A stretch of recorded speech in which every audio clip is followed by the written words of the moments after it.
Board of Trustees is called to order at 7:03 p.m. on October the 3rd, 2013.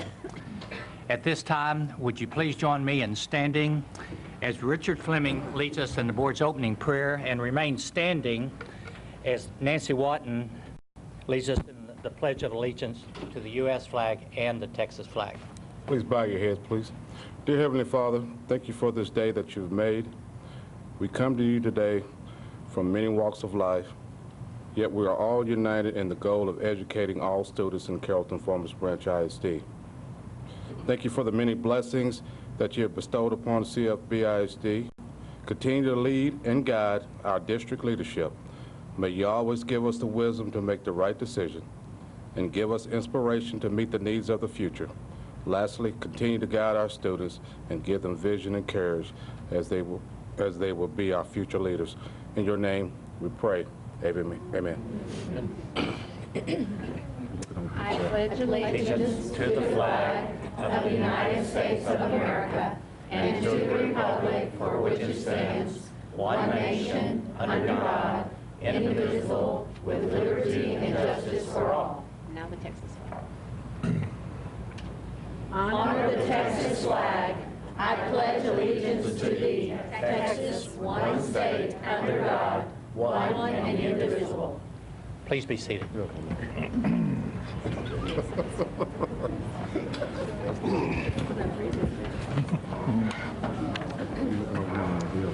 If you'll allow me, we have just some housekeeping to attend to, which I'll just present. As a district, we dedicate all of our efforts and resources to our goal of a high achievement for all of our students. The board uses this goal to guide all deliberations, decisions, and actions. You will see all deliberation, decisions, actions of the board in open session, with the exception of some items which may be discussed in closed session as stipulated in Texas Government Code, Section 551, commonly known as the Opens Meeting Law. These items typically deal with personnel matters, consultation with our attorney, and real estate. For the record, all board members are present, and we do constitute a quorum and can conduct business on behalf of the district. As board members, we each are committed to continuously improving by participation in appropriate continuing education programs annually. As required by board policy, BBD local, as of today's date, each board member is on target for completing and exceeding the annually required continuing education credit hours required by law. That being said, we will now go to agenda item 2, which is recognition of special guests and announcement. Dr. Burns. Thank you, Mr. Good. Members of the board, as you know, we begin our board meetings with recognizing our VIPs. And so before we start tonight, we thought we'd start with a test. You know, we are in a school system, right? So you can use your smartphone on this if you want to, okay? But how many different ways do you think the acronym VIP is used? I'm going to give you a hint. Over 140. Okay? So let me just give you a few that are really, I think, pretty interesting about the acronym VIP. Here are just a few of them. Vehicle Inspection Program. Probably not tonight for us. Visual Identity Program. Yeah, doesn't apply here. Very Informed Peers. Closer. Very Important Person. Even closer. But this one has to be my favorite. Very Into Pizza. Well, you know, none of these probably do a very good job of accurately describing the VIPs we have with us tonight. In CFB, VIP means Very Important Professional. And we're here tonight to celebrate our VIPs. This is our way of saying thank you for their hours of service and for helping us achieve our goal of high achievement. So friends, family, please stand when your very important person is introduced so we can honor you as well. And now, Mr. Good, would you please join me in front to honor our CFB VIPs.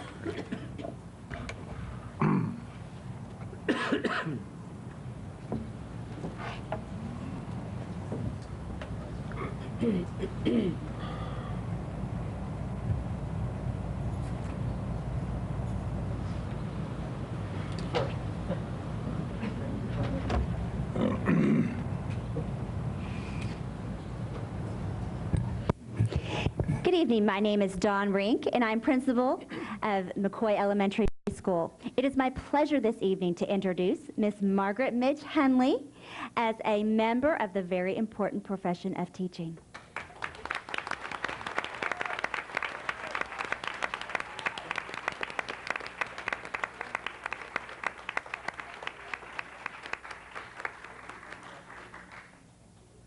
Midge is a kindergarten LEAP teacher at McCoy and has been at our campus for 5 years and overall has 10 years teaching experience in CFB.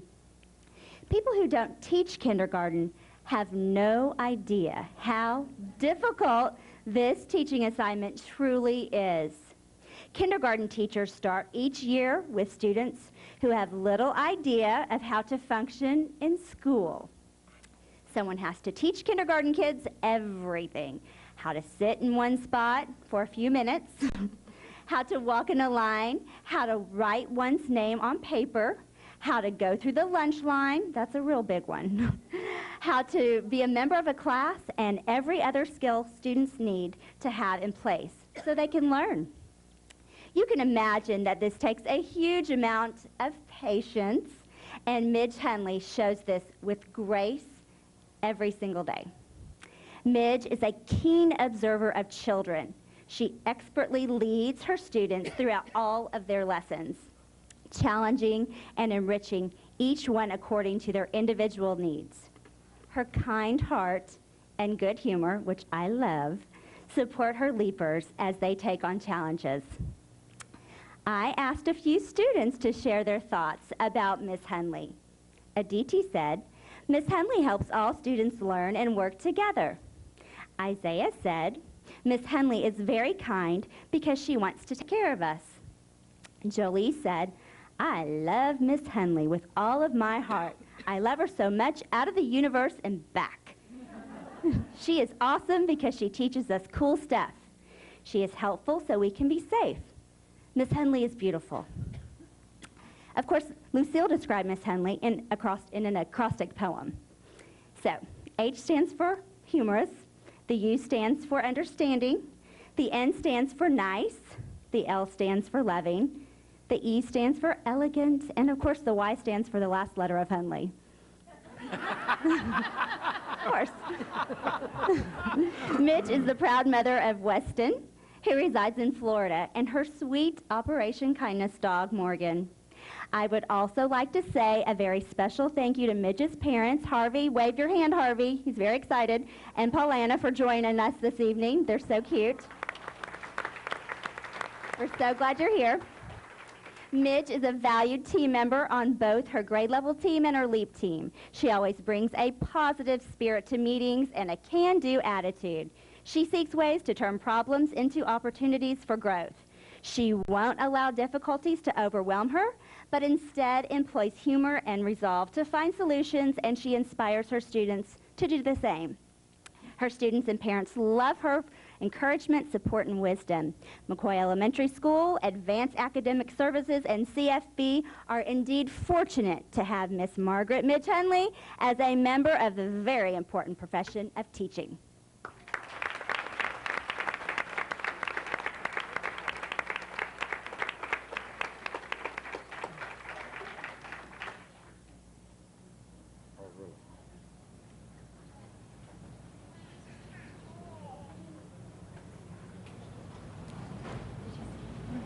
Good evening, Mr. Good, Dr. Burns, and members of the Board of Trustees.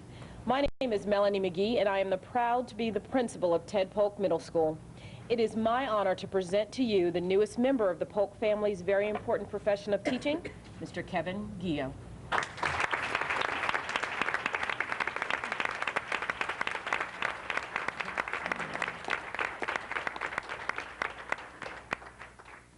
There are a lot of words to describe Kevin. Dapper, unassuming, thoughtful, and conscientious. But the one that comes to mind the most is gracious. Kevin exhibits this quality every day to the staff and students at Polk, where he has taught 8th grade U.S. history for 4 years. A native of Louisiana, he came to Polk after 14 years teaching at Sheffield Intermediate. While there, he created a leadership academy for students and was named their VIP. At Polk, he is a member of the AVID Sight Team, our Positive Behavior Intervention Supports Team, and is currently going through the Stellar Training and the district's first Leadership Academy. As you can tell, Kevin gets involved in anything that increases student engagement as well as his skills as a teacher. Mr. Guillot does all of this in a quiet manner, not meant to be showy, but it is noticed by all. One of his colleagues stated, "Kevin has high expectations for all students and truly has a heart of gold." Another said, "He goes above and beyond. He never has an excuse of not doing. Instead, he says, 'What more can I do?'"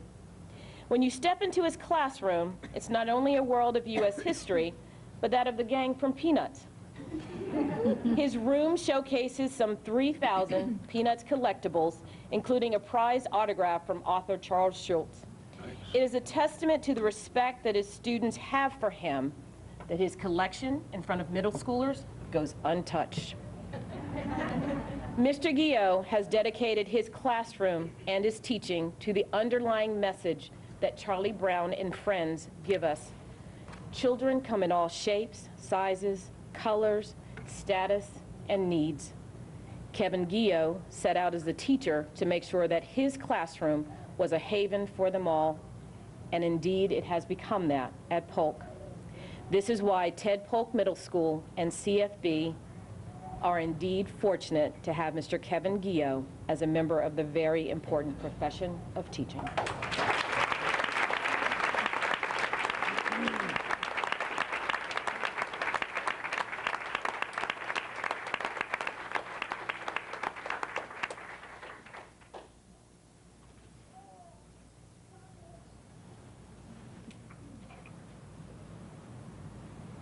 Good evening, Dr. Burns, President Good, and distinguished board members. My name is Charlotte Sasser, and I'm the principal at Rainwater Elementary. And we are here tonight to introduce our newest member of the very important profession of teaching, Amanda Etheridge.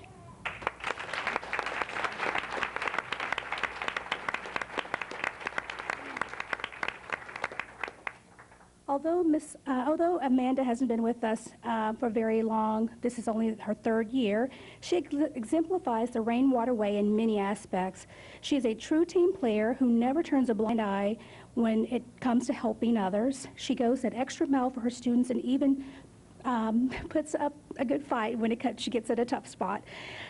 And her dedication doesn't go unnoticed. In fact, a few of her colleagues had some amazing things to say about her, such as Amanda goes over and beyond to help her students and her team. She is dedicated and gives much to her kids. Another colleague said Amanda is not only a good teacher, but she is a support and advocate for her students, those who are experiencing financial difficulties. She works hard to help her students succeed. I guess one could say this is just her Georgia roots coming through. Prior to coming to CFB, Amanda taught second grade in Macon, Georgia for 9 years and then moved to Texas. She then taught 2 years in Plano. And then fate would have it. In a conversation with Victor Milton, I learned that the Georgia Peach, as he so fondly called her, was looking for a new spot. So I called her in for the summer, and we interviewed Amanda for a second grade position, and her true colors came shining through.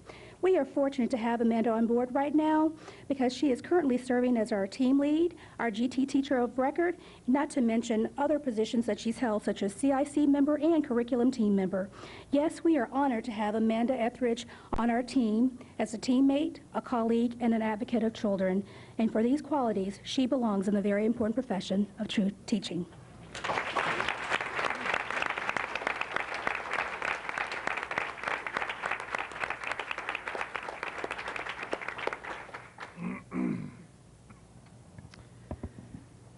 Good evening, Mr. Good, school board members, and Dr. Burns. I'm Amy Miller, principal of Sheffield Elementary.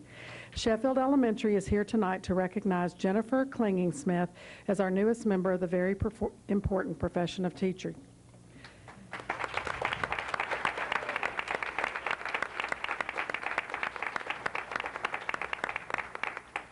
Jennifer is starting her 10th year in CFB. She has served at Montgomery and Sheffield and has taught kindergarten, first grade, second grade, and she currently serves as the ESL teacher for our 40 bilingual first graders.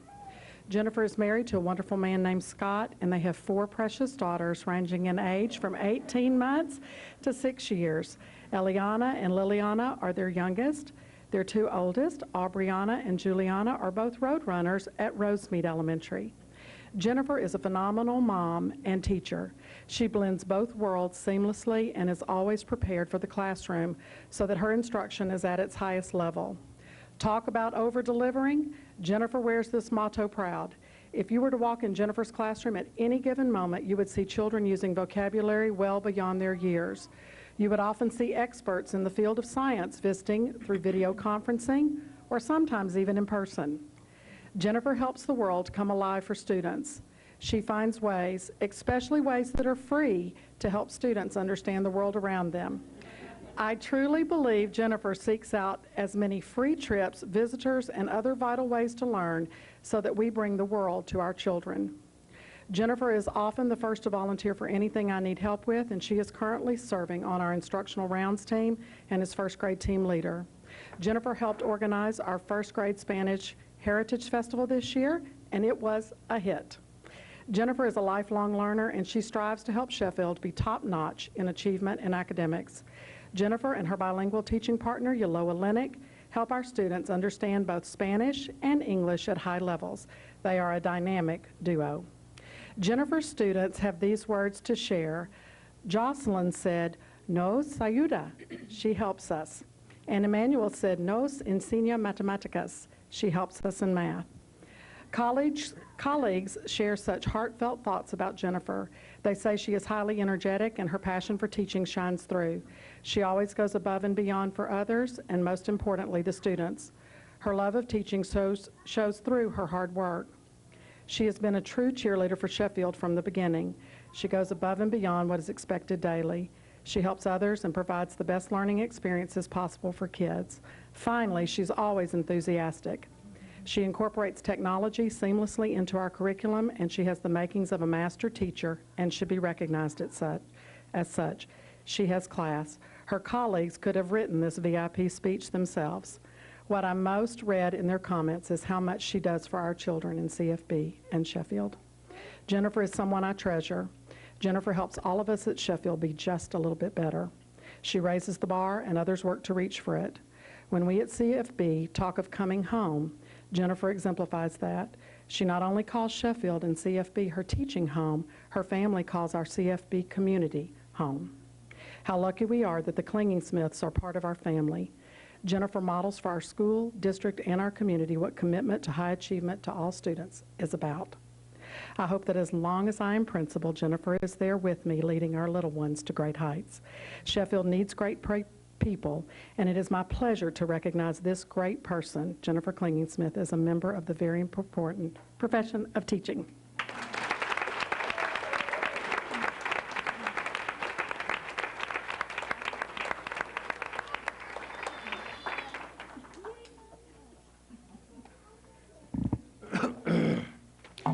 Mr. Good, members of the board, and Dr. Burns. Good evening. I'm Angie Doak, the principal of Thompson Elementary. It is my honor and privilege tonight to introduce you to our newest member of the very important profession of teaching, Michelle Allen.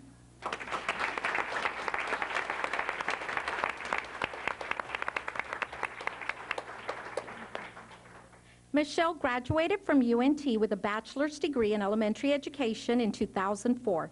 After graduation, she taught a year in Irving and then moved back home to Beaumont, Texas, where she taught pre-K for 1 year and then taught 4th grade for 5 years. While in Beaumont, she also received her master's degree in educational administration from Lamar University. To Thompson's benefit, Michelle decided to return to the Dallas area and has been teaching at Thompson ever since. She enjoys teaching 3rd grade math and science in the dual two-way program. Ms. Allen serves as a 3rd grade team leader and is also a member of the CIC. She is a mentor to a new teacher and is the GT Teacher of Record. This year, she will also be taking part in the district's Leadership Academy. Ms. Allen is one of the most organized individuals I know. I believe she has won our Tidy Haven Award for the past 2 years. This quality serves her well. She is an example of how to master teaching expectations and extracurricular roles. With Michelle being a part of any event, you are definitely set for success. She strives for excellence in everything she does. She is not okay with meeting minimal expectations. Michelle's drive is recognized by her peers, and she is known to be an outstanding professional and person. One of her teammates said that Michelle is an amazing leader and that she is always willing to lend a helping hand. Another colleague shared, Michelle Allen leads by example. She is warm and kind, as well as organized and efficient. While the rest of us seem to be 1 or 2 steps ahead, there is Michelle planning 3 to 5 steps further. And that is no lie. What is most striking, however, is Michelle's way of doing these things with ease and humility. Michelle will go the extra mile to make school a positive learning experience for her students. A student of Ms. Allen said that Ms. Allen treats us all with respect, and she loves us all the same. She makes us feel like we are family. Another student shared, I love Ms. Allen because she listens to me and she makes me feel great when I'm around her. Ms. Allen is an inspiration to all. I am blessed to have her be part of my Thompson team, and I look forward to every encounter I have with her. Her sweet demeanor warms my heart. It is with great pride that Thompson Elementary welcomes Michelle Allen as the newest member of the very important profession of teaching.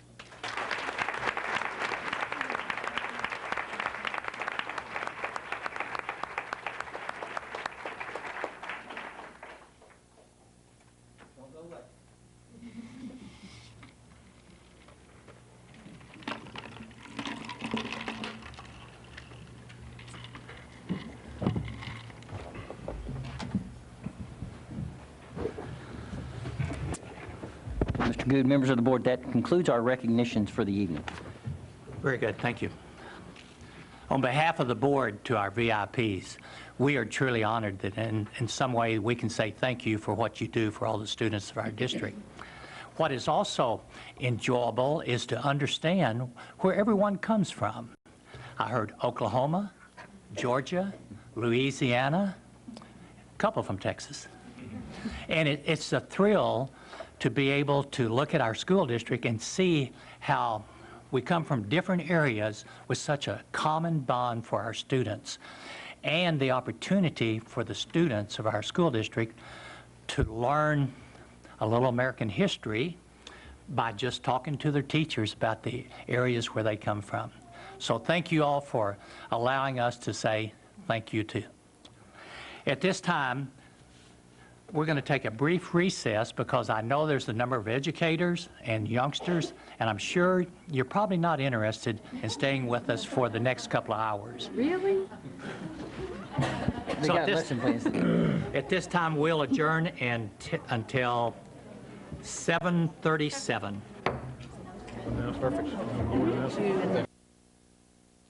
Ladies and gentlemen, this board meeting is reconvened at 7:37 p.m.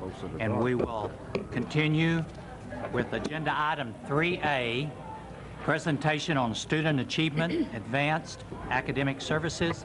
Dr. Burns. Thank you, Mr. Good. Members of the board, as you know, this is our time in the evening. We talk about student achievement, which is what we're here for. And so tonight, our presentation is on our Advanced Academic Services Department, and I'm going to turn it over to Ms. Warnock now to introduce Ms. Charleboy. Thanks, Dr. Burns. Mr. Good, members of the board, we at Educational Services are pleased tonight to have Ms. Charleboy present about Advanced Academic Services. Advanced Academic Services meets the needs of over 2,100 learners who are identified as advanced in our district, but also serve the 26,000 children across the district in reaching our SAT, ACT, and advanced academics in order to meet our high standards and goals related to ERG. So at this time, I will turn it over to Ms. Charleboy. Thank you. Good evening, Mr. Good, Dr. Burns, and school board members. My name is Marcus Jenga, and I'm a 5th grade LEAP student at McCoy Elementary. Thank you for letting me have this opportunity to share the ways CFP-ISD has helped me. Firstly, I would like to thank you for upholding the LEAP and ACE programs. They have benefited us a lot, and without them, a lot of smart kids would be in regular classes doing things that they thought were not that hard for them. The first thing I'd like to say about LEAP is my peers are the best thing that has happened to me in a very long time. They push me and they help me. Today we were talking about mixtures and solutions, and whenever I got stuck on something, I could just lean over to my buddy and ask him, what does this mean? And he would tell me the answer. Or, well, he would help me get the answer. And, well, it pretty much goes like that every day. Peers help peers, and it forms a great network. Just in 3rd grade, we did the Cowboy Mall, where we started a small business. We had to pay for space, we had to pay for an advertisement, and we had to make our own products. Our product was paper origami. Everyone had to pay for any products that they had with fake money called McCoy bucks, and in the end we had more profit than loss. In the future, I would like to create apps and be in the technology business. I want to be in IT and possibly go to MIT, Yale, or Purdue. Thank you and good evening.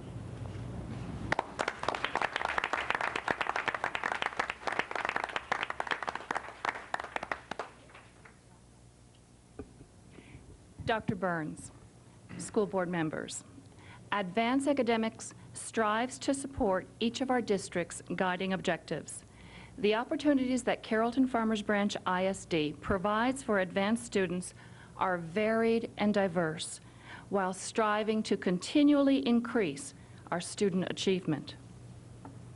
ERG, which is Educational Resource Group, has ranked Carrollton-Farmers Branch number 7 for our Academic Performance Index. If you ever forget that, just turn around and look at the banner. Very nice. There are 5 indicators, 2 of which are performance on college admissions tests, SAT and ACT.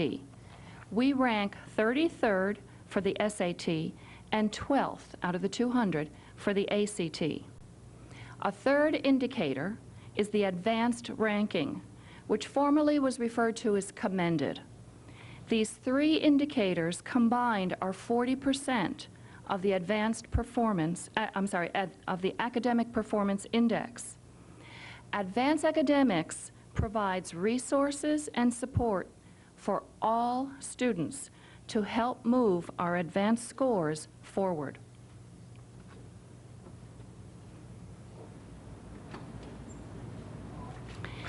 This data shows our advanced placement, participation, and performance compared to last year.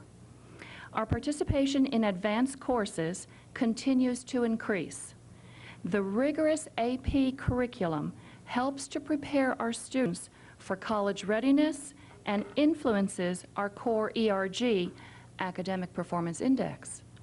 We continue to provide these advanced classes to more and more students, beginning in middle school with AP Spanish. Our 9th grade students take the AP Human Geography exam. This is typically their first introduction to college courses. Students often receive college credit for a qualifying score of a 3, 4, or 5. However, we have almost an additional 30% of our students who receive a score of a 2. Students do not receive college credit with a score of a 2, but it's still a very strong indicator of college readiness. There is an academic performance pathway purposefully designed for all students in Carrollton-Farmers Branch to continuously increase their academic achievement. On the left-hand side of this chart are the steps that students take towards their college and career beginning at the 6th grade.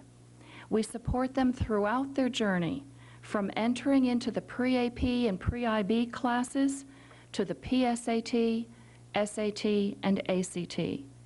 We receive feedback for each of these assessments so that we can then adjust our curriculum, instructional practice to improve our students' learning. The mission is to connect students to college success and opportunity. I would like to now share a couple of opportunities that CFB provides for all of our students with the goal of increasing their skills and understanding, so our assessments, the STAR and those college readiness assessments, reflect their knowledge. One way that teachers differentiate is through the Texas Performance Standards Project. This is an example of a 4th grade project. The performance standards give students the opportunity to complete an independent research project. Students are challenged to think critically, abstractly, and logically to evaluate and solve a problem. These are skills all students need to perform well on our state and national assessments. We also provide them a technology learning system that personalizes this research project. Another large component of the project is a presentation. Students learn to communicate effectively and clearly while presenting their research to an audience. Last year, we had approximately 80 to 100 teachers and students participate in these research projects. You have met Marcus. He is just one example of a CFB gifted student that we strive to meet the needs of by providing a smorgasbord, a variety of programs and services here in Carrollton-Farmers branch. Some of these opportunities are offered through the curriculum for our students' needs and their varying levels of ability. Our goal is to ensure that all students, including the advanced students, are provided quality services across the district, beginning in kindergarten and continuing on through high school. Another opportunity is the Junior Great Books program. This is offered to students through the throughout the kinder through 12th grade. This is a highly engaging reading program for students to participate in critical, reflective thinking through a shared inquiry discussion. Teachers pose the questions and the topics for students to discuss great literature together. The leader's role is to advance the conversation through careful questioning. This allows the students to reflect and to speak. The role of the teacher is very different. They're only there to guide the questioning and the discussion. The participants do the critical thinking and responding. Again, we had nearly 100 teachers who participated last year in the Junior Great Book training and 150 students who look forward to sharing in the Junior Great Book discussions.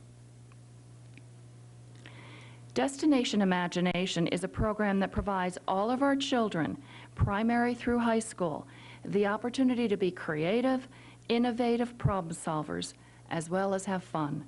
Teams work together all year, along with their families, through a collaborative problem-solving process to create a solution to a challenge. Last year, 15 Carrollton-Farmers branch teams did extremely well in their regional competition, as well as learn lifelong skills such as problem-solving, creativity, flexibility, and teamwork. 2 of our teams advanced to the state DI competition in April. We have several student outliers that need additional courses in math. We're currently in our 7th year partnering with the University of North Texas to provide Calculus 3 and differential equations. I talked with a dad just this morning, and one of our Calculus 3 students has 106 average. And typically, out of these 8 students from Carrollton-Farmers branch, typically they surpass the UNT students who are juniors, college juniors up at North Texas. This year, we began linear algebra just 2 days ago, 1st of October, for college credit through Johns Hopkins University. These advanced math courses help to prepare our students to be competitive for admission to college, but also as well as to compete in these very rigorous classes at the university level once they're accepted and sitting in those courses at Harvard and Stanford. Carrollton-Farmers branch offers a continuum of the International Baccalaureate educational program for kindergarten through 12th grade. The IB programs encourage students to embrace and understand connections between traditional subjects and the real world. We are one of 11 districts in the state that offers the continuum K through 12 for IB. There are only 250 in the world, not the United States, the world. In July, Ranchview High School hosted IB training for over 800 teachers from around the North Texas area. The interest in offering IB programs is growing. Good Elementary was our first campus to receive their authorization in the spring of 2008, and followed by Ranchview later that fall. Our IB diploma students are prepared to perform well on written exams, complete independent, in-depth research related to one of their areas of study with an extended essay, and to complete a service project. Students who receive the IB diploma are awarded 24 college credit hours when they graduate. Last year, we had 30 diploma candidates graduate to attend Cornell, Columbia, and the University of Paris. I would now like to introduce one of our IB diploma candidates, Mary LaCroix.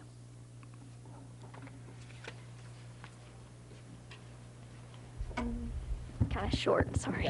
Hello, my name is Mary LaCroix, and I'm a high school senior at Ranchview High School. I attended Las Colinas Elementary in the 5th grade after moving here from Florida, and then I'm not sure if they were a PYP school at the time, but it was still a great experience. I then went on to Barbara Bush Middle School and then to Ranchview High School. Currently, I'm enrolled in 6 IB classes, which makes me a full IB diploma candidate. I'm involved in many extracurricular activities as well, including the symphonic orchestra where I play the cello, and the varsity volleyball team where I'm the libero and a starter. Miss Shiloh Boy was asking me the other day, like, what would you describe as like the main like aspect of IB? Like, how would you describe it to someone else? And I said, it's a challenge. Like, every night I go home after volleyball practice, like juggling homework. Oftentimes I'm up until like midnight or even later completing like all of these assignments that I have to do, ripping my hair out, making sure that I have it done for the next day.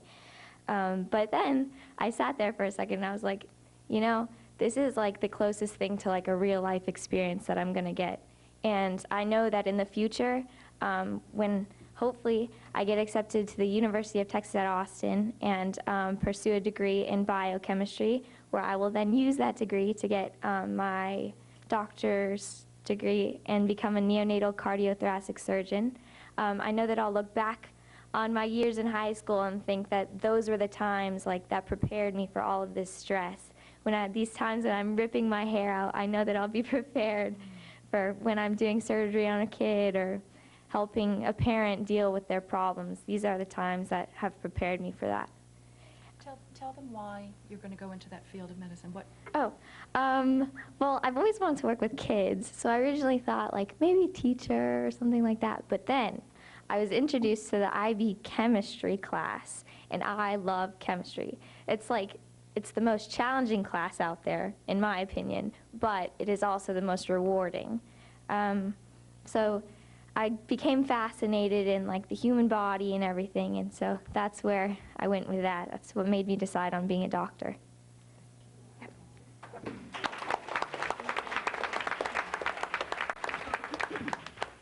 I invited a second IB student, and then obviously she's had a conflict, but I want to share a little bit, and maybe Mary would share a little bit too, because her situation's a little bit unique. Her name is Bertha Ramirez. She came to Carrollton-Farmers branch from Mexico in 7th grade. She was in ESL and GT within a year. And she's now graduating. This is her senior year. She works full-time on weekends, so she may even be working, I don't know about tonight. And she's a very busy young lady. And her future, I asked what she wanted to do, and she said she wants to be a plastic surgeon. Her mom's a teacher in DISD. These are just two examples from our IB program that makes me proud, and I know you too. Thank you, Mary.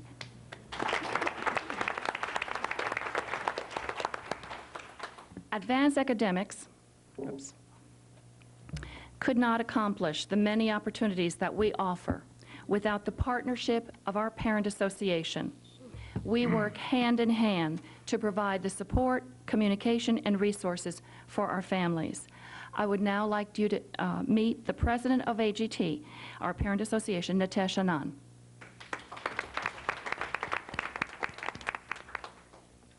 Dr. Burns and the distinguished board members, Jerry asked me to come over and speak to you guys about community participation. I was like, okay, I'll come and speak. But after listening to these great kids, I'm speechless. I don't know what to say to, even come to anywhere close to their level. But that actually what brings me to the point how advanced academic services is helping these kids, nurturing them, guiding them to the channel they want to be, and exploring more avenues for them, providing them with the opportunities. And I come from India originally, so being identified as a gifted kid, I was kind of bored, like Marcus mentioned. If he was with regular kids, he would be bored. I was.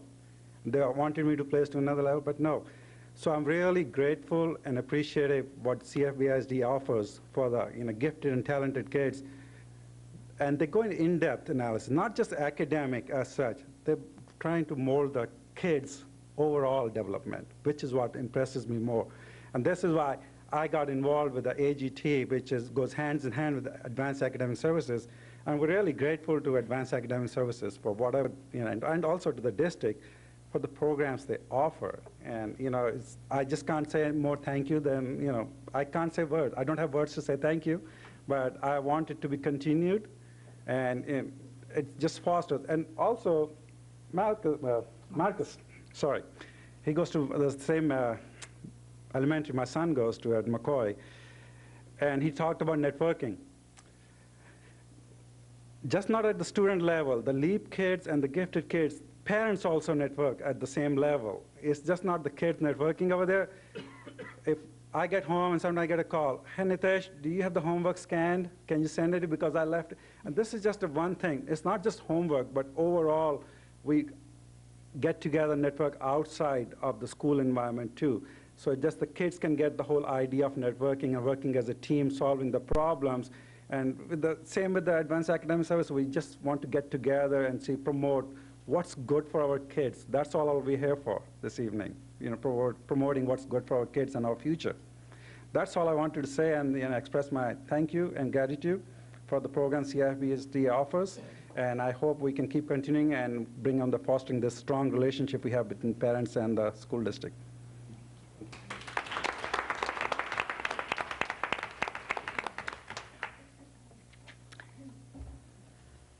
It truly does take a village to provide these many opportunities for all of our students as they travel on their educational path. Dr. Burns, Board of Trustees, I earnestly thank you once again for your support in providing exceptional and exemplary services for all of our students in CFB. Thank you. Thank you, Ms. Charlevoix. Ms. Warnock. Ms. Warnock, do you have some closing remarks? Just say the wide variety of programs that our Advanced Academic Services Department offers really do set CFB apart as a leader in advanced learning. So thank you, Ms. Charlevoix. That concludes our presentation. Okay. That's our part. Board members, questions? Mr. Good? Not a question, but a comment. Ms. Charlevoix, thank you for what you do. Ruth's and my son Harrison is a leaper, and what was provided for his development, not just his learning, but his development is, it's helped to make a difference. And board members, when they tell us that our programs are making a difference, they're giving us a straight story. I commend our advanced placement services. Thanks. Thank you very much. Any other questions or comments? I was just going to say, I appreciate Marcus and Mary for sharing their stories, and the dad also. Thank y'all. Thank you. Thank you. Oh, Nancy. Nancy, did... Oh, never mind. Very good. Thank you, Ms. Charleboy and Ms. Warnock. Thank you. I was going to say one last thing. Yes, I ma'am. think this really does help us get our kids college ready at whatever level they are. And I think the high achievement for all students is all students. And some of them have higher possibilities in how to keep the Marcuses interested and engaged so they don't get bored. It's a challenge for the teachers, but giving them the tools that can help them accomplish that. And I was talking to Mr. Hyatt earlier. We have some really good teachers that aren't just LEAP, but just the AP and others that are just awesome and do a lot to prepare our kids. And, you know, so all around, good job. I have just one comment. I would like to say how far we have come. I remember years and years ago, about 40 years ago, when we started this program, and I was the only kindergarten teacher that was certified in the South, and we had one other in the North, and that was it as far as kindergarten academic achievement. So I want to say that thanks to Mrs. Charleboy, that the program has major, major leaps and bounds. Very good. Any additional comments or questions? We will move on at this time.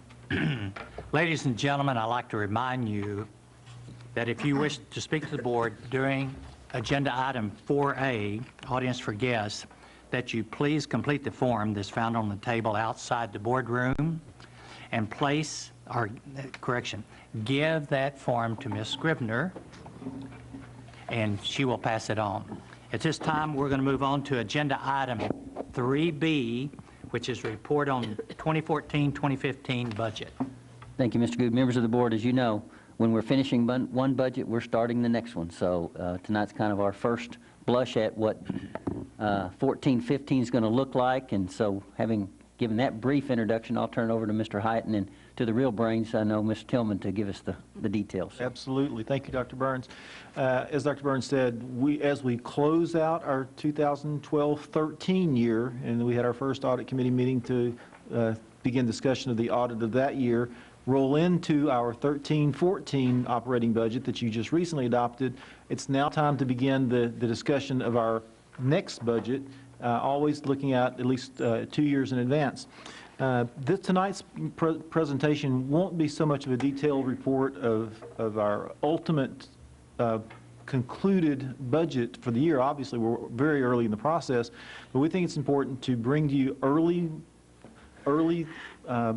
conversations about what our intent and our direction is for budget development, hoping to link the threads of what we're putting together to what the work sessions and conversations we've had for you in the past. These are our checkpoints to make sure we're on the same wavelength with our board so that when we get to next spring and finalize our budget, we all reach the same end at the same time. We don't want to wait until the end of the process to find that we're not going the direction that you're giving us. So this is the first attempt to show you the directions we're taking and our intentions on budget development, and that way you can give us ongoing feedback and conversation along the way. With that, I'll turn it over to Ms. Tillman, our Chief Financial Officer, to discuss the budget with you.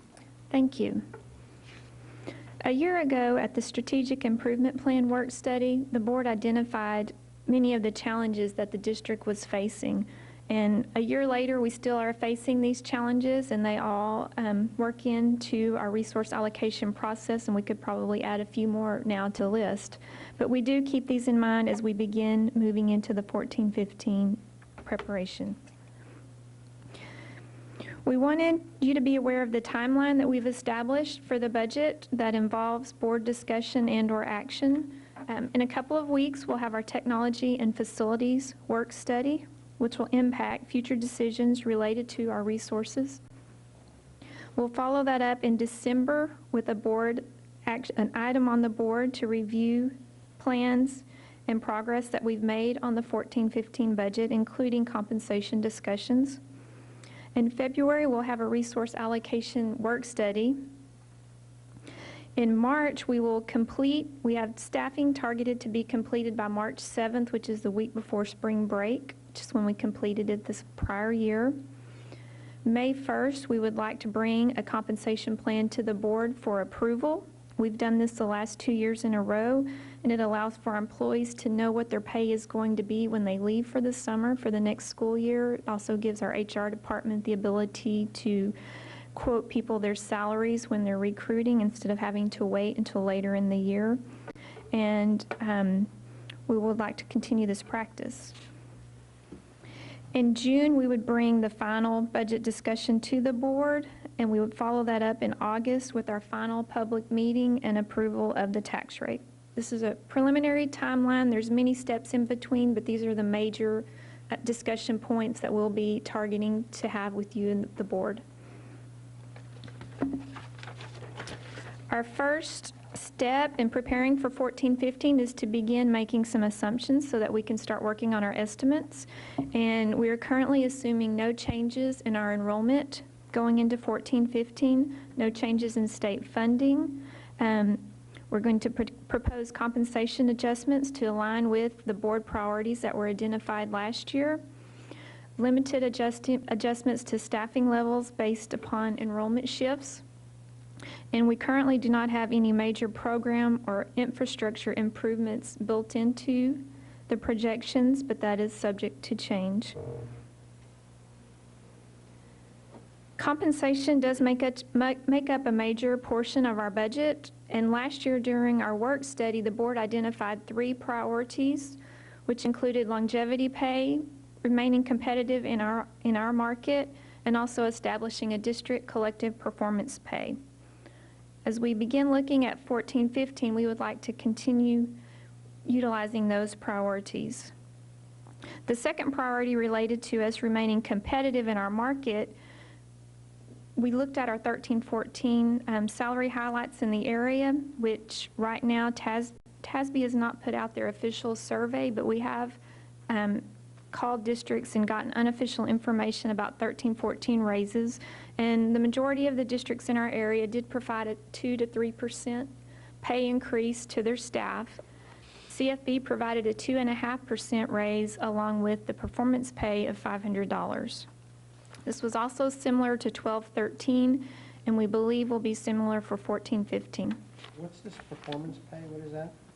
That's the $500 that the board initiated this year for our staff who were with the district in February 1, 2012. Moving forward, if they're still employed with us, based upon our ERG results, if we were in the top 5%, they're going to receive $500 this month. Based upon what? Our ERG results being in the top 5%. So it's a function of how the district performs? Yes, sir. Yeah. Mr. Shore, if I might add, it's because of this, and the district's accomplishment and results, exactly what you were saying. So. And is it just teachers who get that money? This is district-wide for all employees. Thank you. So for 14-15, we would like to continue with those priorities and maintain our longevity pay, which, just for your information, for 13-14, we currently have 480 employees who will receive the longevity pay in December. The board also initiated an additional payment for individuals who were at 20 years or more, and we had a little over 71 employees are going to receive the additional $500 for being at a 20-year anniversary point or above. This was new for this year. We also would like to maintain the performance pay. We currently had 2,388 employees that are eligible, which means they were working for us February 1, 2012 or earlier. So they were a part of the scores that we received in 11-12. They're going to be receiving their $500 this month on their pay. We would like to offer a consideration of a general pay increase to keep us within the market, which would also allow us to increase our beginning teacher pay. This may be wrong to ask him, sorry for interrupting. Do you know whether the first-year teachers, who obviously would not be eligible for that performance pay $500, will those first-year teachers know that some of their cohorts some of their colleagues will be getting a check that is $500 more, less the taxes, I guess, okay? Because of the academic performance of the district? Yes, sir. I think it's important that they know. Absolutely. Oh, yeah.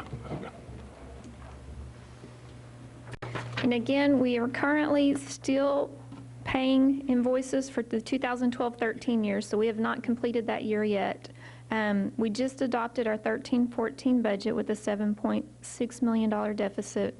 But going into 14-15, if we did nothing and made no changes to our estimates and just provided a general pay increase, then we would be looking at a $10.3 million deficit. And again, this is just a very beginning points. We'll be making many adjustments to our estimates, but just to give you a target of where we would be. What would that do to the savings account? That's still too big. That's next. So if we were to incur these losses over the next 2 years, then that would put us at 8/31/2015 with 109 days in fund balance, which would keep us well above an adequate level. And this assumes that we utilized all appropriations. So our two options for additional revenue sources include enrollment growth, which we're not anticipating at this point, but we also have the option to hold a tax ratification election. We have the ability to increase our tax rate by an additional 13 pennies, up to 13. Just for your information, there's been approximately 400 school districts in the state that have held elections since 2006, with approximately 85% eventually being successful, which means some of them had to go back the next year. They would try 1 year and then go back, and so that's counted in the success rate. We've had 32 districts hold elections for the 2013 tax year. These are some rates just in the area. McKinney just had their election September 21. It did pass, so they are now at $1.17. They're also at 50 cents on their INS rate, so they're at the maximum rate in both areas. Plano is holding their election November 5th, and they are also asking for all 13 pennies. So as we move into our next phases of the budget, we thought this quote was appropriate. You cannot afford to wait for perfect conditions. Goal setting is often a matter of balancing timing against available resources. Opportunities are easily lost while waiting for perfect conditions. We gave you a calendar of many events that are coming up, but the next 3 critical ones will include our conversations about our technology and facility needs going forward. Again, in December, we'll be talking more about compensation for 14-15, and then February, the entire work study will be devoted to resource allocation. So we just wanted to give you an idea of things that are coming up and dates that we'll be looking at for your consideration. Tanya, before we turn it back over to Dr. Burns, if you would back up to the tax rate schedule, that's one. Just a point to make to the board. Everyone on this board, even our newest member, Mr. Shackman, is familiar with the way school funding works in Texas to some degree. And I think we all are aware that the way the school funding formulas have evolved over the last 2 decades has been to drive all school districts in the state to kind of an equalized level, to where slowly but surely we're all reaching a level that at the same tax rate, if every school district in the state was taxing at the same tax rate, they would more or less get the same amount of money. They would be able to keep and utilize the same amount of money. What the chart illustrates here is that those districts that have either already elected or are considering to move to a higher tax rate, while it's still evolving in process, eventually what that's going to mean is that those communities and those districts that adopt those higher tax rate are going to have identified and recovered additional resources to bring added programs and enhanced services to their students. I'm not saying that we have to do that, and as this board has helped us get to, we're in an incredibly solid financial position. We're at no financial risk at the moment, but as time passes and our programs evolve, the only way that we will be able to provide the same or similar services and programs as districts around us is to achieve the same level of funding that they do. That's clearly a board direction, a policy decision for this board to make and give us directions. I just think we need to be clear in our concept of what it means to have a lower tax rate now. In the past, in the good old days, we could have a lower tax rate and generate more money than our neighbors simply because we had higher taxable values. That's no longer the case. Now, when we elect to have a lower tax rate, we elect to have a differentiated program. We need to be aware of that. Yeah, thank you, Mr. Hart. Ms. Tillman, remind us, 13 cents would generate how much revenue for us? Each penny right now is just over about $1.5 million. So we could actually go 2 more pennies that are not subject to recapture, but then after that we have to go into recapture. So we wouldn't get to keep the full 1.5 million per penny. We would then recapture back. Okay, so roughly, if we did all 13 cents. Probably net of recapture, if we took all of them, between probably around 15 million. In our cut from the state, in their cuts 3 years ago, was in excess of about right 19 million or so. Thank you. And if that occurred, the number of cents that we could go up would cause a person with a $100,000 home to pay how much more in tax? You do this to us every time. It should be really We'll get our calculators out for our accountants here. Get your smartphone. A $100,000 home is actually easy. It's $130 for a $100,000 home. $130 for the year. For the year. Okay, so $200,000 home, it's $250. 260. Just checking.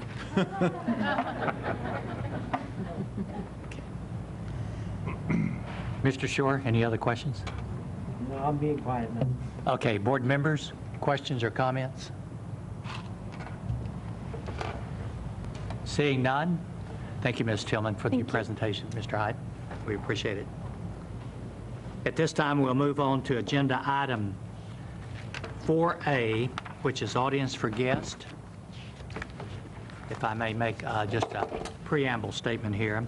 Audience for guests is a mechanism the board uses to receive feedback and input from our constituents.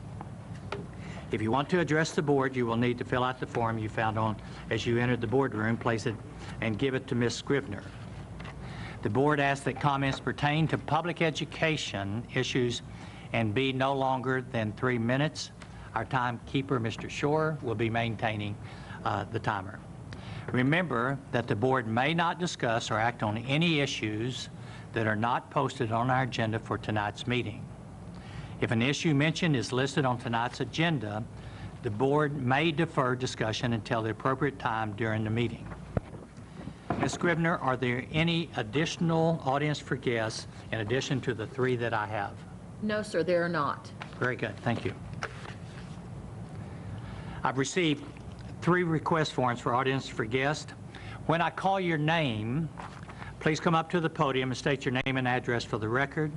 And we do ask that you limit your comments to 3 minutes. The first person is Ms. Shirley Tarpley.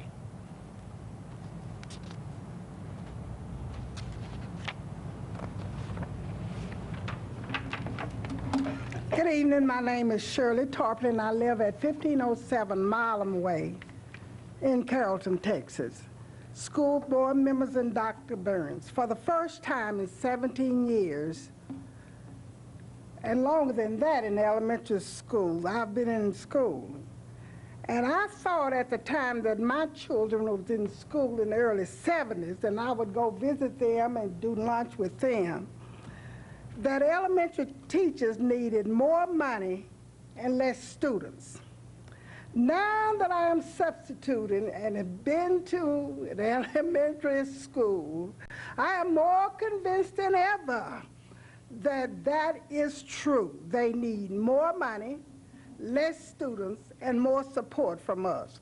Why is this so? For one thing, an extra helping hand would be absolutely wonderful. At a time when a 3rd grader through the 12th grade, they will be thinking on a higher level and greater recognition for the CIFB. Now, why am I saying that? Because when I was in the elementary school, and I'm talking about kindergarten, 1st, first and second grade. Because Mrs. Rink said when she got up, and I told her, boy, did you hit the nail on the head for me as an overstatement, that we don't know what they go through. Recently, I was made to cry twice. One was when young Mr. Marcus got up, and I was so proud of the accomplishment that he was making in school. And then the second time, or the actual first time that I cried, I had two students in a class, and one was copying from the other student. 1 minute. And then if I run out of time, I'm coming back at the next meeting to finish this. This is important to me. And after class, I called both students because I took the paper, and I said, do you know that you're not helping your classmate when you're giving him the answers across there? And I said, do you know that, let me tell you about this. If you give a man a fish, you'll feed him one day. If you teach him how to fish, you fed him a lifetime. I said, so when you give a student an answer, it's not helping the student. You need to explain why that answer is so. And that's what young Mr. Marcus said. He said, when he has to ask a question, he says, why is this so? This student was simply copying it. So when I called him up, and he was the last one to left, I hugged him, and he said, but teacher, I feel so stupid when I have to ask a question twice. That made me cry, because they're not getting enough help along the elementary, kindergarten, first and second grade. We need to make certain that there's an aide in every classroom, and every student is made to, because we said that's our goal, but every student needs to be feeling like Marcus and that other young lady who talked. Thank you, Ms. Tarpley. The next person is Barry Salters.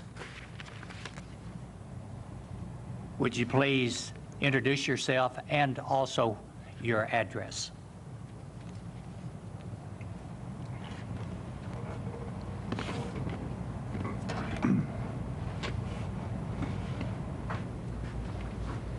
Good evening. My name is Barry Salters. I live at 1306 Edgewood Court, Carrollton, Texas, 75007.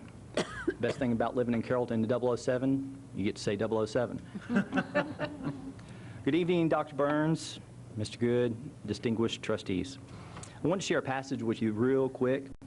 I'll try to read to keep within my 3 minutes fairly fast. Even so, the body is not made up of one member, but of many. Now, if the foot should say, because I am not a hand, I do not belong to the body, it would not for that reason stop being a member of the body. And if the ear should say, because I am not an eye, I do not belong to the body, it would for not that reason stop being a member of the body.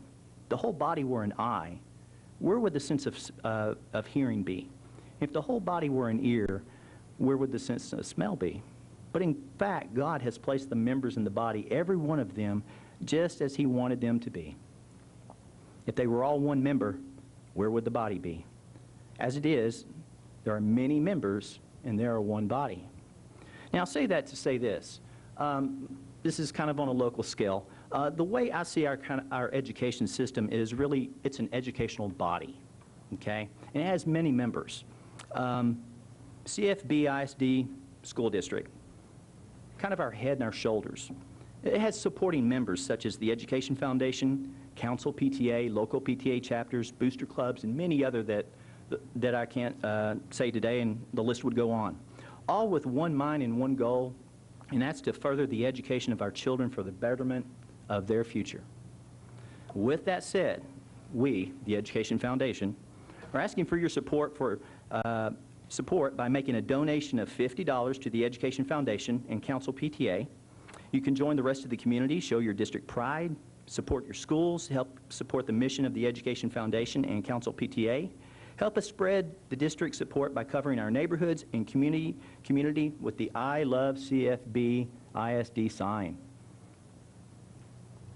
The money raised will equally benefit the Education Foundation, which gives grants to teachers, campuses, in CFB, as well as students' scholarships, and the Council PTA, which serves the families and the staff of CFB. I'd like to thank you for your support. Thank you for your time. Have a good evening. God bless you. Thank you. The next speaker is Mary Lovell. Mary, please introduce yourself and your residential address.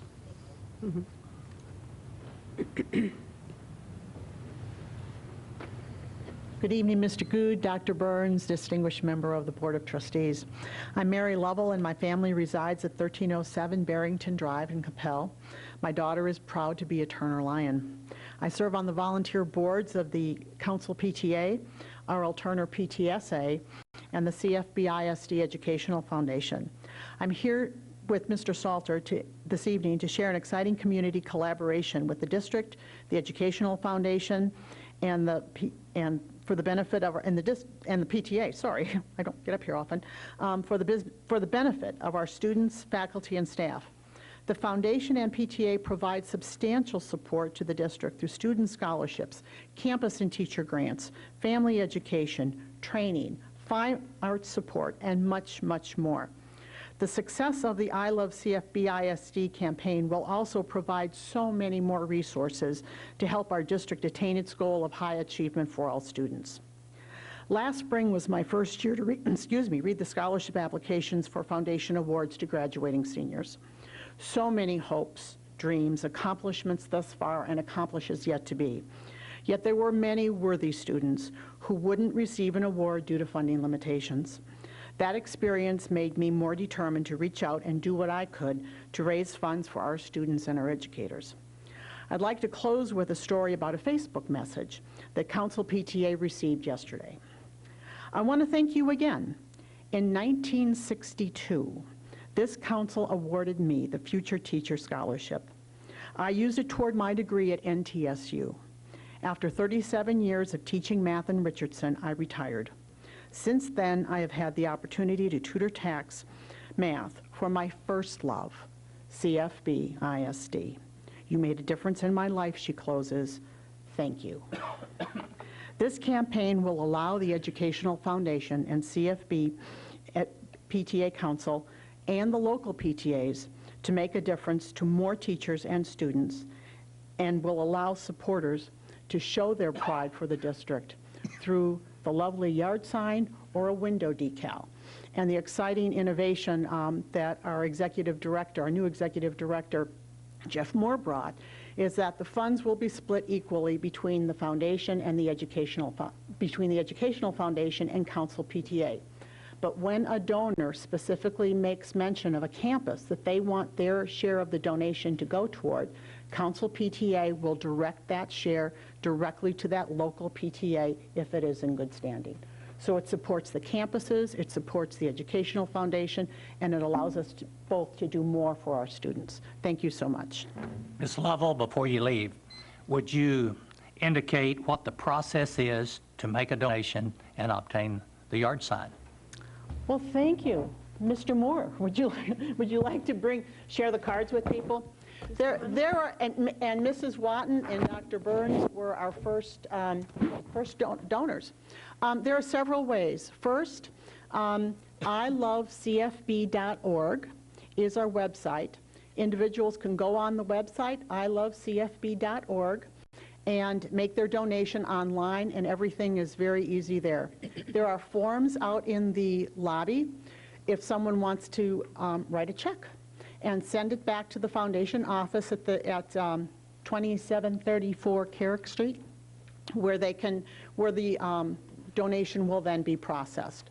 But the easiest way to assure that we have all the facts, I think, are just to go to ilovecfb.org and make your donation that way. You could also like the foundation on Facebook, and that will keep you current with the campaign. We're going to be taking pictures of the yard signs and putting them up on the Facebook page and on the website, and we made our first delivery of signs this past week. She's got one. She's already got one. Thank you for that question, Mr. Good. Okay, thank you very much. You're welcome. Good for you. We will move on to agenda item 4B, the consent agenda. The consent agenda is a mechanism that the board uses to approve a number of routine items together with a single vote. In compliance with the Texas Open Meeting Act, the public notice for this meeting includes the list of all consent agenda items, and the board has been provided ample information about these items in advance. Prior to any action taken on the consent agenda, board members may request withdrawal of individual items for clarification or discussion. Board members, at this time, are there any items to be removed from the consent agenda? Ms. Watton. Yes, I'd like to move 3B 15 15. from the agenda. Very good. Board member, any other items? Hearing none, would someone like to make a motion to approve the remaining items? Ms. Klein. Mr. Good, I would make a motion to approve the remaining consent agenda items. I have a motion. Do I have a second? Mr. Matthews. Thank you very much. All those in favor, please raise your hand. That is unanimous. Thank you very much. Ms. Watton, we'll go back to item 15, request for exceptions to maximum class size, 22 students per class for grades K through 12. I'm sure that the board and the audience is getting tired of my soapbox, but having been in kindergarten, taught kindergarten for 32 years, even before the state put a cap on 22, many times I started out at the beginning of the year with 20 or 22 students, but by the end of the year I always had close to 26 to 28 students. And today, kindergarten is no longer kindergarten. It's first grade, and first grade is second grade, and the expectations are very, very high for 5-year-olds and 6-year-olds today. The teachers are overwhelmed with the load that they have, and I have a very big problem with overloading these teachers. And I'm not in favor of having aides in the classroom because that's just another body that the teacher has to be concerned about. The teacher has to teach the aide and at the same time have 28 or 26 or 24 5-year-olds that she has to has high expectations for their learning by the end of the year. And we are preaching all the time that high achievement is our goal, and that the teacher is the most important person in the classroom. And it doesn't matter whether a 5-year-old comes from a low-income home or a wealthy home. 5-year-olds are 5-year-olds, and it does not matter where what they come with. They are all equal when they come into that classroom, and the teacher should not have to. I know that we're talking about a savings of $3 million in our budget. I just think that we need to be more concerned about having a teacher in that classroom, not an aide, another teacher with 20 to 22 students. 22 is even a load with 5-year-olds, trust me. And if you doubt that, just visit a kindergarten room at one time, and or substitute classroom, kindergarten classroom, or first grade. First grade is also a very, very challenging grade to teach. So I'm just saying that I have a very strong aversion to waivers, especially in the kindergarten, first grade areas. That's my soapbox. Mr. Shore. First off, I don't believe that any board member here is ever tired of any other board members being on a soapbox. And I hope that none of my colleagues ever think that I don't give attention to whatever you say whenever you say it. And I say that with all sincerity. Regarding this particular agenda item, it's my understanding that if the board passes this agenda item, that we're not mandating that waivers be sought. Am I correct in that? Yes, sir, you are correct. It just gives us the option It gives the district the option to do what? to exceed the mandatory size requirement at 22. But the district is not required to seek the waiver. That's correct. Okay. And I presume that somebody who was one of the top 5 superintendents in the great state of Texas. Amen. Okay, that's not you, John, that's Bobby. I know. Great state of Texas. Should have, at least you have enough sense to hire smart people. Absolutely. Okay, and so it's my presumption that in light of the fact that current employees' compensation is in part tied to how we do academically now, that the economic factor will be weighed versus the educational factor. In other words, as Nancy said, if every one of these waivers was not sought, could cost the district $3 million. Potential cost of $3 million. And maybe the district will determine that, hey, we need to seek a waiver for this 5th grade class, but no one else. And so instead of $3 million, it may be $2,960,000. You're shaking your head up and down, meaning? That's correct. Okay. You are correct. And so this is a tool in the district's toolbox. Absolutely. It's allow us to make some strategic moves with where we do staffing. And, you know, we all have the same goal. We know that. We want to be the best performing school district in the state of Texas in terms of achievement. We have a way to measure that now, and we are, you know, continuing to progress up there. You know, we like 7. Our favorite number happens to be 1, but 7 is a pretty likable number in itself. So we're moving in that direction. So we're going to make every move we can to continue to make that happen. You know, there are 2 things here I think it's important, and I'm so glad this came up because, you know, we had some legislators in Austin who decided 2 years ago they were going to cut this district almost $19 million. And that we weren't just the only ones that cut it across the state. So now we have the aftershock of that, of trying to balance our needs, our money, et cetera, with a huge reduction in revenue. You saw our budget earlier about what options do we have to go in the future?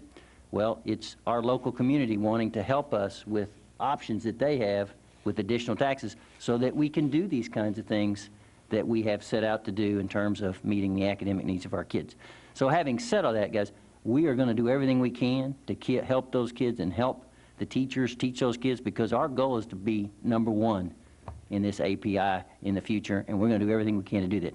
Mr. Shore said it very well. It gives us some options to strategically how we do that. We know that K-1-2 is not the K-1-2 of old. Absolutely. And we know we need to make some adjustments there, so we may choose to be lower in K-1-2 and not some of the other grades. Having the waiver gives us that strategic ability. So I think that's important to say, how we can do that with having the option to having the waiver. Now, having said that, I will turn it over to our educational experts to tell you kind of what our plan is right now, and we are addressing that. So, Ms. Warnock, want to add a few things? Sure. We have been in close communication with principals and out on campuses, visiting about what their needs are, and all of the requests for additional staff have been met or in progress to be met at this time. So I would echo what Dr. Burns said about this being a tool that gives us flexibility to make strategic staffing decisions in cooperation and partnership with the principals on the campuses. Yep. And I would add one other thing. We need to come back, and probably in a future work study in 14-15, guys, we need to take a close look at pre-K 1, K1 and 2, because we have got to get those kids reading by 3rd grade. You've seen that data before. So we may come back with some recommendations about that may be lower than 22 that we want to have in terms of our pre-K, K1 and 2. So It's kind of a way right now to check the reality of the situation, but we are certainly not, I guess, missing the fact that that is where we need to be focusing a lot of resources for the future. So we may have to make some resource decisions regarding that number in the future. So, my point is, though, that we may sit right now with 20 in kindergarten and pre-K and first grade.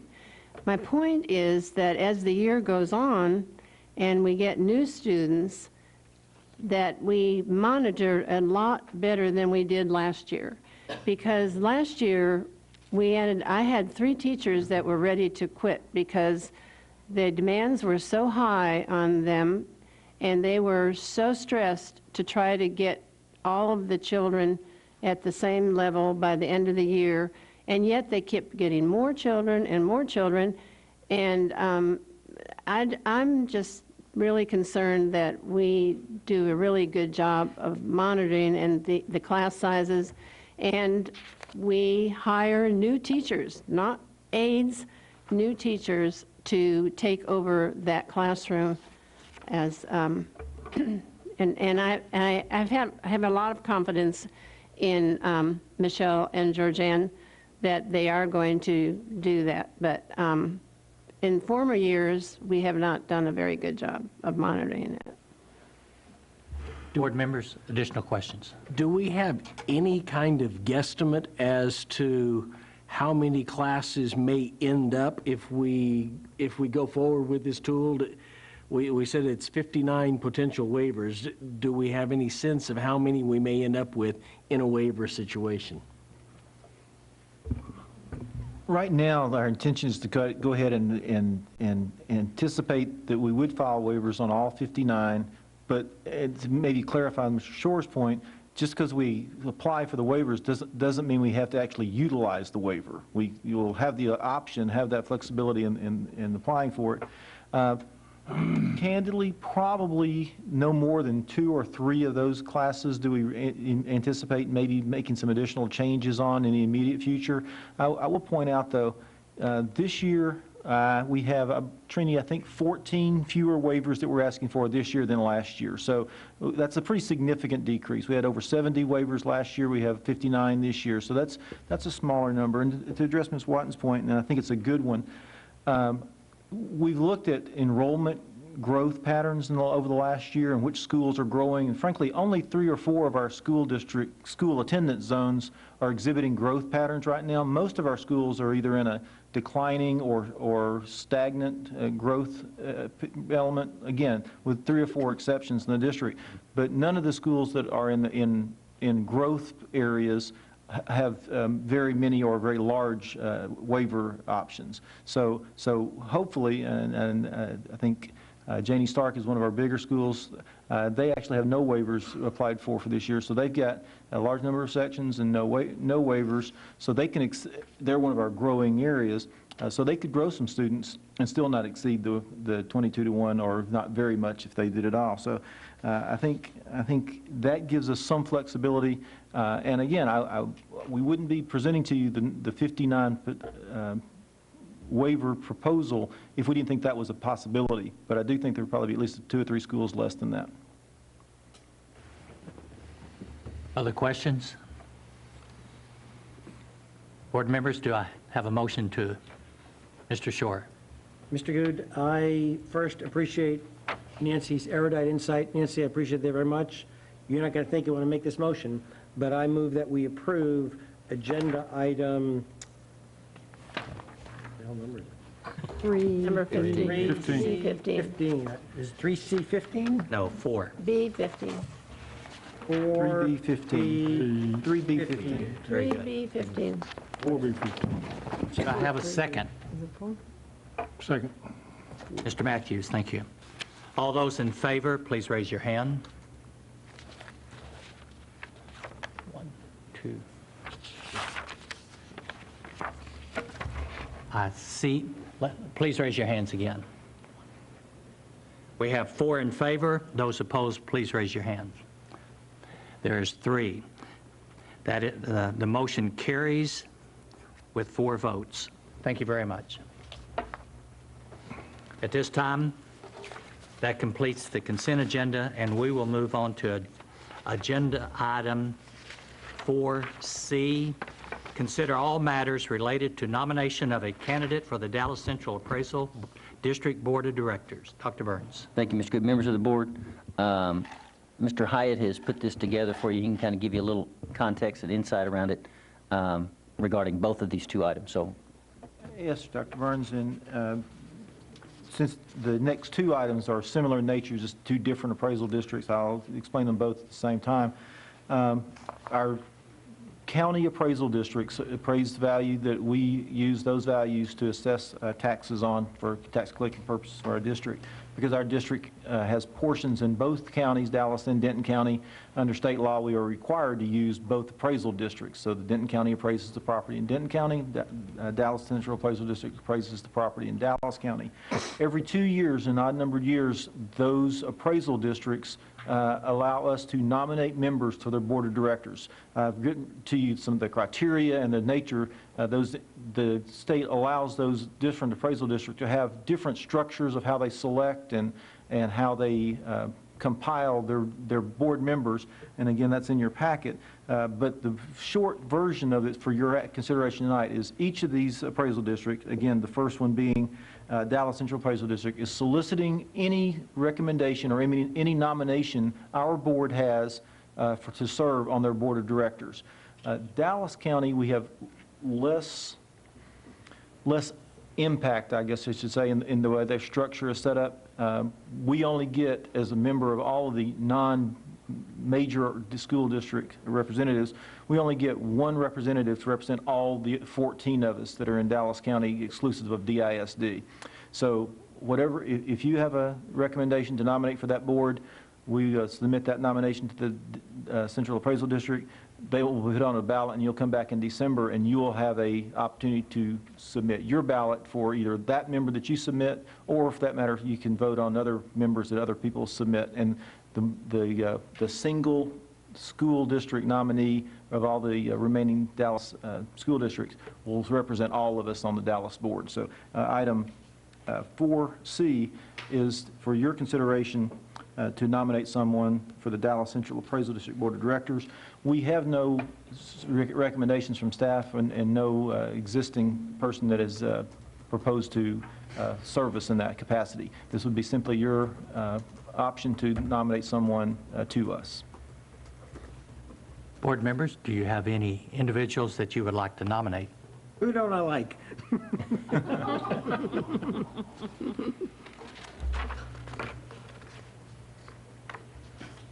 Who wants to be it?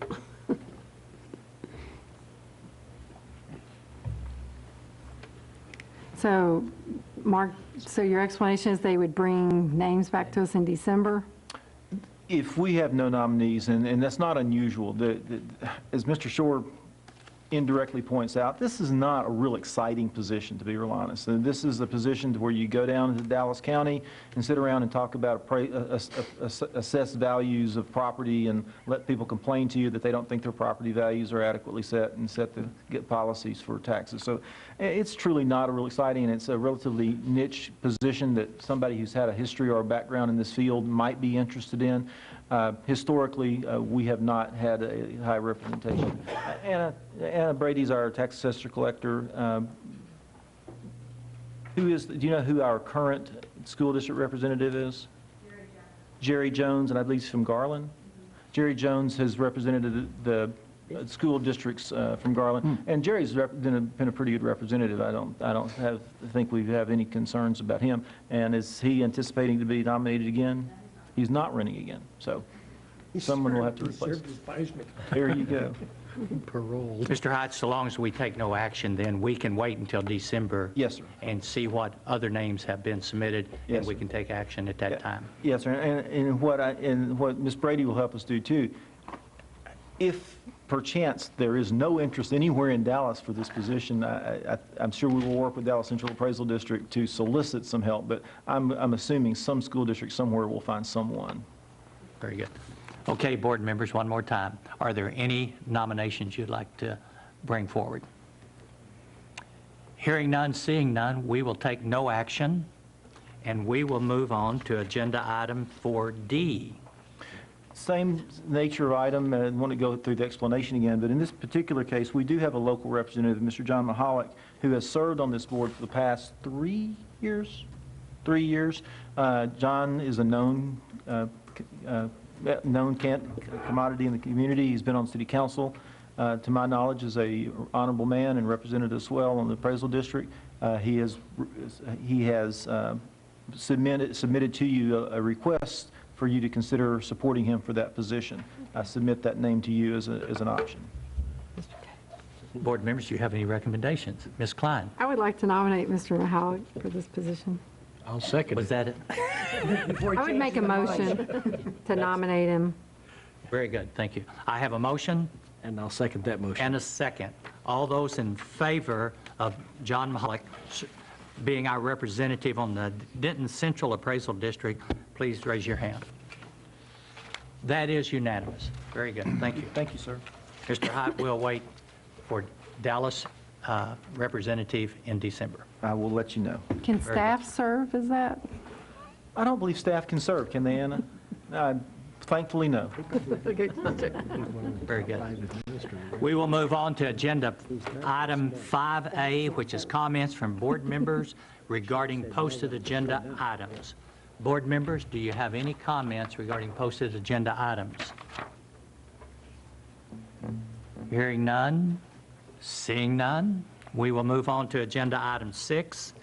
Closed meeting is authorized under Texas Government Code, including but not limited to Section 551.071, consultation with attorney, 551.072, real property, 551.074, personal matters, 551.076, security devices, 551.082, school children, district employees, disciplinary matter or complaint, 551.0821, personally identifiable student information, and 551.084, investigation. As allowed under the Texas Open Meetings Law, the next agenda item, 6, is a closed meeting. Since we have one item for discussion, board members, in closed meeting, specifically item 6A, superintendent evaluation, this open meeting will be recessed at 8:50 p.m. And ladies and gentlemen, please, you do not have to leave. We, the board, are going to leave and go into the briefing room we have. We hope that this will be a process that maybe it won't be such an inconvenience on you, and it will allow us to be in a closer area to dialogue. So board members, if you will please adjourn to the briefing room. Ladies and gentlemen, this meeting is reconvened at 10:17 p.m. Board members, we will... Is there anything discussed during closed session that requires board action at this time? No. I can't think of anything, Mr. Smith. Good. Hearing none, seeing none, we have reached the end of our agenda. Amen. And by my determination, this meeting is adjourned at 10:18 p.m. Been here 5 hours. Hey, yeah, where else would you rather be? Home.